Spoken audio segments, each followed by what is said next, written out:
Bonjour, je vais vous parler aujourd'hui de Value Management et Design Thinking. C'est une présentation que j'ai faite dans le cadre de Symposium Analyse la valeur Canada en octobre 2020.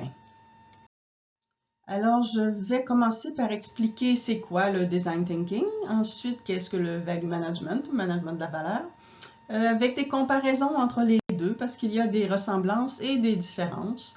Et finalement, une conclusion pour voir comment les deux méthodes peuvent travailler ensemble.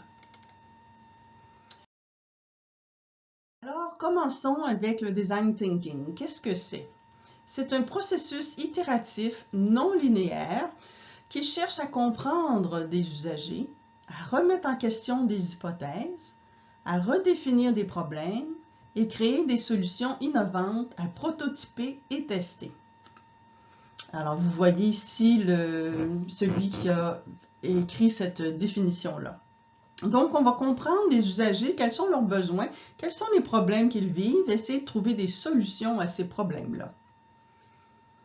Le management de la valeur, lui, vise à améliorer et maintenir un équilibre entre les besoins et désirs des parties prenantes. Donc, ici, on ne parle pas que des usagers, il peut y avoir d'autres parties prenantes impliquées dans les décisions. Donc, on veut l'équilibre entre les besoins de ces parties prenantes-là et les ressources nécessaires pour satisfaire ces besoins-là. Donc, combien ça va coûter, ou combien ça va prendre de temps, ou combien ça va prendre d'énergie, selon la ressource qu'on cherche à optimiser. Donc, ça se ressemble un peu jusqu'à date. Alors, commençons par expliquer qu'est-ce que c'est que le design thinking.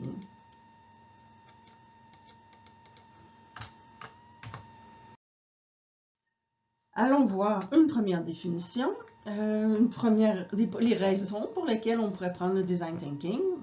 La première raison, c'est pour résoudre des problèmes qui sont mal définis ou inconnus. Le design thinking va nous aider à mieux les définir. Ça va permettre aussi aux concepteurs de focaliser sur ce qui est le plus important pour les usagers. Donc, ce n'est pas un design selon les bons plaisirs des concepteurs, mais vraiment, focalisons sur ce qui est important pour les usagers.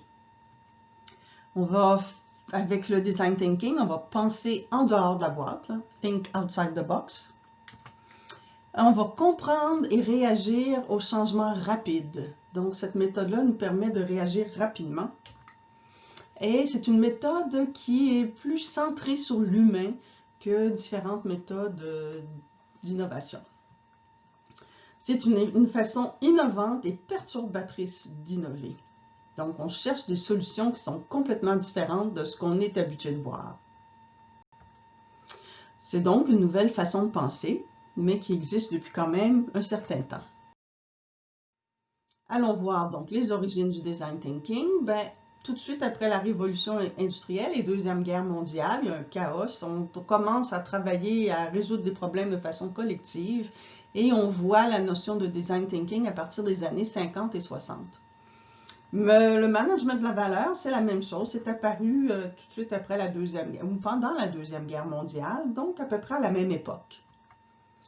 On a un lauréat du prix Nobel, je ne sais pas quel prix Nobel par exemple, mais un monsieur Herbert Simon, qui est le premier à mentionner le design thinking dans son livre de 1969 intitulé The Science of the Artificial.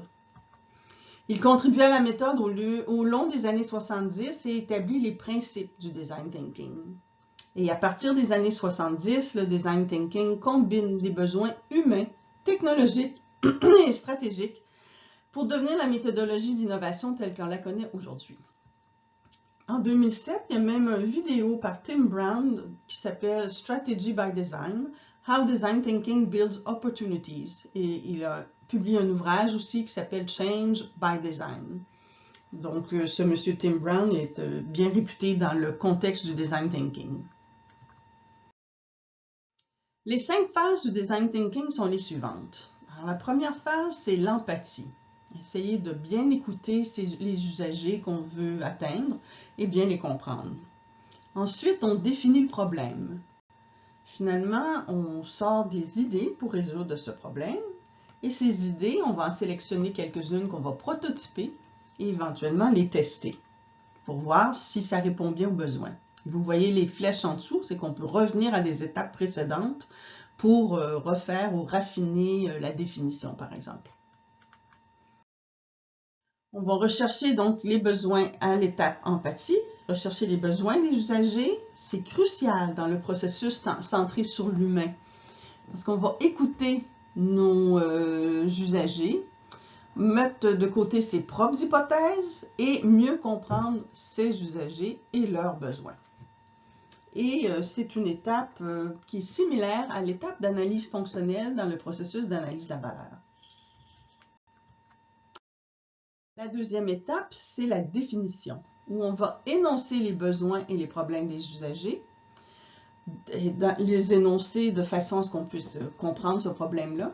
On va documenter l'information qu'on a accumulée à l'étape précédente, analyser tout ça et synthétiser tout ça pour définir les problèmes principaux qu'on cherche à régler et de définir éventuellement un énoncé de problème d'une façon qui sera centrée sur l'humain.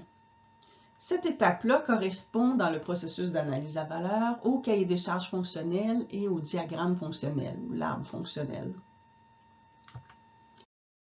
L'étape 3, qui est l'étape d'idéation, remet en question nos hypothèses de départ et crée de nouvelles idées.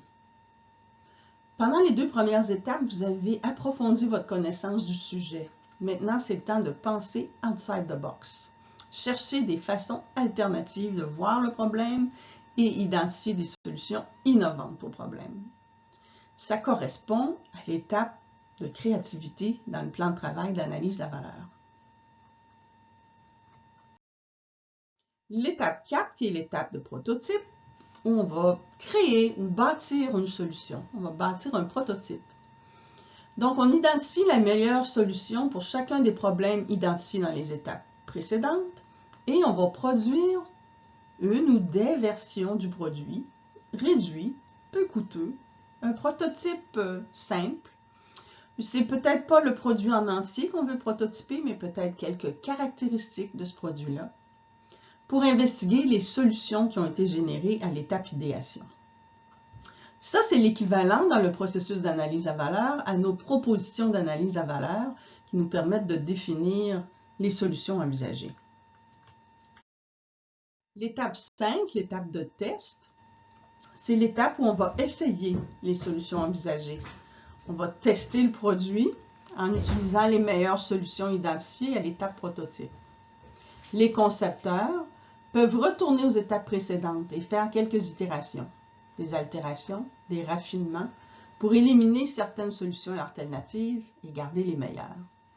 Ça correspond à notre évaluation des solutions et au graphe de la valeur pour choisir la meilleure solution. Donc, allons voir un peu plus précisément le plan de travail qu'on utilise quand on fait du management de la valeur. Les principes sont de définir et d'ajouter une valeur mesurable. On veut focaliser sur les objectifs avant de trouver les solutions. On cherche à résoudre quel problème. On va donc se concentrer sur les fonctions qu'on veut réaliser et ça va permettre de stimuler l'innovation. La valeur, la valeur est définie comme le niveau de satisfaction des besoins par rapport aux coûts ou aux ressources qu'on doit utiliser pour satisfaire ces besoins-là. Donc, vous voyez qu'il faut atteindre un équilibre entre les deux pour avoir la meilleure valeur. On peut augmenter la satisfaction des besoins tout en maintenant le coût le plus bas possible. On aura un projet de grande valeur. On peut réduire la satisfaction des besoins un peu en réduisant de beaucoup le coût et ça va quand même augmenter la valeur. Les bénéfices du management de la valeur, c'est de permettre de prendre des meilleures décisions parce qu'on va prendre des décisions basées sur les besoins de nos clients. La performance des produits et des services qu'on va étudier dans les études de la valeur va être améliorée parce qu'on comprend mieux les besoins des clients et on comprend leurs attentes, donc on va concevoir en fonction de ça. Nos équipes auront une plus grande efficacité parce qu'il y a un processus de travail, le plan de travail de l'analyse à valeur, qui est efficace, qui est connu, qui est documenté et qu'on utilise dans les études. Éventuellement, vous aurez une compétitivité accrue parce que vos produits ou services répondront mieux aux besoins au meilleur coût possible. Le management de la valeur permet d'établir une culture valeur commune à l'intérieur de l'entreprise. Et finalement, votre entreprise va apprendre et va être capable d'inclure des changements de façon améliorée, plus facilement. L'approche valeur en 6 étapes est la suivante. D'abord, on doit trouver ou confirmer qu'il y a vraiment un besoin pour une étude. Ensuite, il faudra démarrer l'étude. Ensuite, analyser les besoins qu'on cherche à satisfaire avec ce nouveau produit ou ce nouveau service. On recherche des solutions, on va comparer ces solutions et on va les évaluer de façon à sélectionner la meilleure.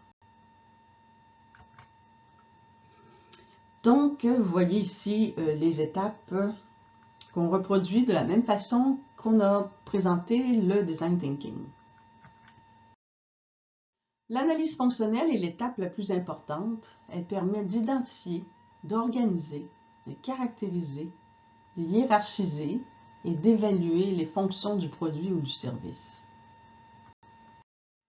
Ici, on vous montre un diagramme fonctionnel où on a d'abord identifié les fonctions d'un cabanon de piscine, un exemple très simple. Alors, on identifie les fonctions, on les a organisées dans ce qu'on appelle un diagramme fonctionnel. Par exemple, la mission dans le gros carré bleu, c'est de rendre la vie plus agréable et sécuritaire lors d'activités reliées à la piscine. C'est la mission du cabanon de piscine. Il y aura 4 grandes stratégies de produits. La première, c'est d'entreposer les produits reliés. La deuxième, c'est de faciliter l'accès aux activités de piscine. La troisième, c'est d'assurer la sécurité des usagers. Et la quatrième, ça va être d'agrémenter la cour, de faire en sorte que notre cour, avec notre piscine et notre cabanon, soit plus joli. Alors, on pourrait décider de prototyper une seule fonction qui serait celle de faciliter l'accès aux activités de piscine. Cette fonction-là, comment on la réalise? C'est en permettant aux usagers de se changer et en leur permettant de prendre une douche. Comment on leur permet de se changer? C'est en les isolant, pour avoir un peu d'intimité, et en conservant leurs vêtements. Donc, on pourrait faire un prototype d'un petit coin isolé et de mécanismes pour entreposer les vêtements de ces personnes-là. Des tablettes, des paniers, des sacs, des crochets, n'importe. On pourrait décider de prototyper ce coin-là où les gens vont pouvoir aller changer et le tester auprès d'usagers pour voir si ça répond à leurs besoins. Une autre chose qu'on fait en analyse à valeur, c'est l'analyse des coûts. Ici, on a un cabanon de piscine, encore une fois. Les 4 grandes fonctions sont d'entreposer les produits reliés, faciliter l'accès aux activités de piscine, assurer la sécurité, agrémenter la cour. Notre premier concept, on voit dans le petit tableau bleu pâle les coûts des fonctions associées à ce cabanon-là. On voit donc dans la pointe de tarte, que les fonctions, entreposer les produits reliés, ça ne coûte que 16% du coût du produit. Faciliter l'accès aux activités, il y en a pour 32%. Assurer la sécurité, c'est 9%. Et agrémenter la cour, il y a un total de 43%, soit près de la moitié des coûts du cabanon qui servent à agrémenter la cour. Dans le design thinking, on ne regarde pas les coûts. Mais ici, en analyse à valeur, c'est une étape essentielle. Les autres étapes, c'est la phase de créativité, donc trouver des façons créatives et innovatrices de réaliser les fonctions. Par exemple, pour entreposer les vêtements, on pourrait penser à des crochets, des paniers, des tablettes, des petites armoires, des casiers comme à l'école, ou la lévitation, ou n'importe. Toutes sortes de façons pour réaliser ces fonctions-là. La phase d'évaluation, on va regarder nos différentes idées et on va conserver les plus intéressantes et éliminer les idées qu'on ne veut pas. Par exemple, la lévitation, on n'est pas encore capable de faire ça, donc on élimine l'idée. et on peut trier et grouper parfois des idées qui sont conservées. Ensuite, on passe à la phase de développement des propositions d'analyse à valeur. Là, on va définir la faisabilité de l'idée, les avantages et les inconvénients, les risques, les coûts et les économies associées à cette idée-là. Le design thinking ne regarde pas les coûts et les économies associées aux idées. Par contre, le design thinking va penser faire un prototype de la solution. Alors, comme on disait tout à l'heure, on pourrait prototyper un coin où on va se changer, mettre son maillot ou remettre ses vêtements après, et on va entreposer les vêtements de la personne qui vient de se changer. On ne va pas prototyper le cabanon en entier, mais ce petit coin-là seulement. On termine la démarche d'analyse à valeur avec le graphique de la valeur qui illustre la valeur de chacune des solutions. Alors, on a 4 scénarios ici, scénario 1, 2, 3, 4. Et on trouve des points sur le graphique. Chaque point est un scénario. Et chaque point illustre à quel point on satisfait les besoins, donc un certain nombre de points de mérite, si vous voulez, et à quel coût. Donc, on voit que le point jaune, le carré jaune, c'est la solution, le scénario qui aurait la plus grande valeur parce que c'est le scénario dont la pente représente la valeur la plus élevée. La pente la plus élevée, c'est la valeur la plus élevée. Le scénario avec une petite croix complètement à droite, le scénario 4, c'est celui qui a la valeur la moins intéressante. Notre scénario de base est au milieu de la croix, en pointillé, et chacun des cadrans est un secteur différent. Par exemple, le secteur A, c'est là où on veut absolument aller, parce que notre produit va mieux répondre aux besoins à un coût inférieur aux produits actuels, qui sont illustrés par le pointillé. Donc, on est en haut à gauche des lignes pointillées. Le scénario 2 est aussi dans la zone A, le scénario avec le petit carré, le petit losange bleu. Et c'est aussi une solution intéressante. Par contre, elle a un peu plus petite valeur que le scénario avec le carré jaune, le scénario 1. Par contre, on pourrait dire de ce point-là, par rapport au scénario 1, qu'il satisfait beaucoup plus les besoins, même s'il est plus cher que le scénario 1. Mais il est quand même moins cher que le scénario actuel ou le premier scénario envisagé. Le scénario représenté par un triangle, malgré qu'il soit plus cher que le scénario actuel, qui est au milieu du graphique, le scénario de base, il est aussi beaucoup plus performant, il satisfait mieux les besoins. Alors, si on fait sa pente, on voit que sa pente est plus à pic, donc sa valeur est meilleure. Le dernier scénario, le scénario 4, la petite croix grise, est un scénario qui a une moindre valeur que le scénario de base. Malgré qu'il réponde mieux aux besoins, il est beaucoup plus cher. Donc, on n'en a pas pour son argent avec ce scénario-là.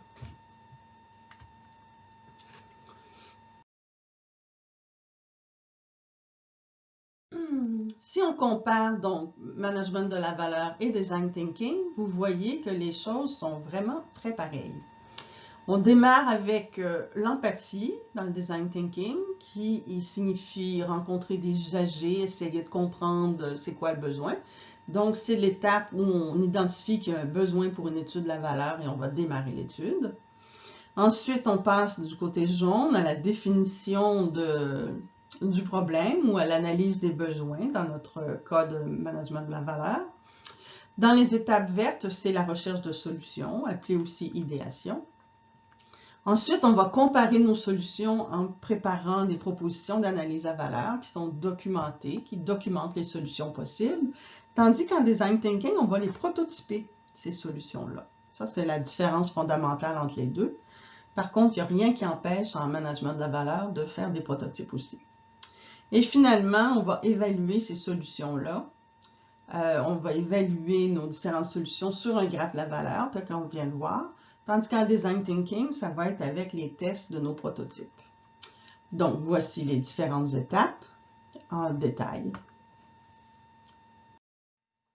Si on regarde ça dans un graphique de stratégie de conception, Ben, on voit au tout début, en haut à gauche, on a un client à viser ou une enquête de marché. Les deux peuvent exprimer des besoins, dire on a des besoins qui sont non satisfaits, donc on cherche des solutions. Et c'est l'étape où on fera l'empathie. Donc, on va rencontrer ce client-là spécifique ou rencontrer des représentants de nos acheteurs potentiels pour analyser leurs besoins avec la démarche qu'on appelle analyse fonctionnelle. Maintenant, dans le design thinking, au niveau empathie, on ne donne pas vraiment de méthode pour bien écouter ses clients, tandis que l'analyse fonctionnelle est très structurée et organisée et donne des résultats très concrets. Donc on documente les besoins dans le cahier des charges fonctionnel, qui est l'étape définition dans le design thinking. Donc, bien définir le problème, quel est le problème qu'on cherche à répondre, à résoudre, et on passe à l'étape idéation. L'étape idéation, c'est là où on va sortir un design conceptuel, un concept, donc de notre solution. Et il y a d'autres choses, on peut aussi faire un design to cost, donc savoir dès le départ combien devrait coûter cette solution. Et on peut aussi faire des analyses de mode de défaillance, de leur effet et criticité, pour s'assurer de la fiabilité du produit et la non-dangerosité du produit. Donc, qu'est-ce qui va arriver si une fonction défaille, à quel point c'est critique ou pas. Donc, ces idées-là, dans le design thinking, on choisit les meilleures, on fait un prototype, tandis que dans l'analyse à valeur, on va regarder les propositions d'analyse à valeur, les différents concepts, choisir le concept qui répond le mieux aux besoins au meilleur coût possible. Ensuite, on passe à l'étape ingénierie détaillée ou conception détaillée. Encore une fois, on peut faire une démarche d'analyse à valeur pour s'assurer que le choix des solutions est le meilleur possible pour résoudre ce problème-là. Et éventuellement, on produit ou on bâtit notre réponse aux besoins et on peut aussi faire l'analyse à valeur du processus de production. Tandis qu'en design thinking, une fois qu'on a eu des idées, on va identifier lesquelles on va prototyper. Alors, au lieu de faire une démarche de documentation des solutions possibles, ils font un prototype et ils le testent. Ensuite, ils choisissent le meilleur concept et ensuite, ils peuvent faire un autre prototype pour aller chercher des détails et les essayer auprès de la clientèle, des détails plus poussés. En conclusion, il y a un pattern très similaire entre le plan de travail du management de la valeur et le design thinking. Par contre, je suggérerais d'ajouter les techniques d'analyse fonctionnelle au design thinking pour que ce soit encore mieux documenté et mieux compris les besoins qu'on essaie de satisfaire. On devrait aussi ajouter des analyses de coûts au design thinking. Faire un prototype, l'essayer, voir comment ça fonctionne, c'est très bien, mais à quel coût, c'est aussi intéressant de savoir. Il est possible aussi d'ajouter le prototype et son test aux études de la valeur. Donc, on sélectionnerait la fonction de base, qui serait la première à prototyper, et ensuite, on pourrait sélectionner d'autres fonctions importantes qu'on pourrait aussi prototyper et essayer. Alors, avec ma clientèle dans le secteur manufacturier, il est arrivé plusieurs fois où des gens sont sortis de l'atelier, ils sont allés préparer tout de suite un prototype, l'essayer, ils sont revenus à l'atelier avec des prototypes qui fonctionnaient pour s'assurer que le tout fonctionnerait très bien. Alors voilà, si vous avez des questions ou des commentaires, vous pouvez me contacter et m'envoyer vos questions et on pourra en discuter. Pour finir, je voudrais aussi vous donner une bibliographie sur le design thinking. Alors, voici un livre intéressant, un autre Design Thinking Playbook pour mieux comprendre. Il y a des outils de Design Thinking dans le groupe designkit.org. Il y a un blog de Tim Brown sur le Design Thinking. Et il y a un Beginner's Guide, un guide du débutant, qui est un excellent guide pour vous permettre de démarrer vos propres projets à cette adresse-là. Pour l'analyse à valeur, il y a le Value Methodology Memory Jogger, qui est un petit guide de poche qui explique exactement la méthodologie d'analyse de la valeur. Il y a des normes aussi, des normes de l'Association française de normalisation qui expliquent c'est quoi l'analyse de la valeur et le management de la valeur. SAVE, qui est la Society of American Value Engineer International, qui a un standard, et ASTM a aussi produit un standard.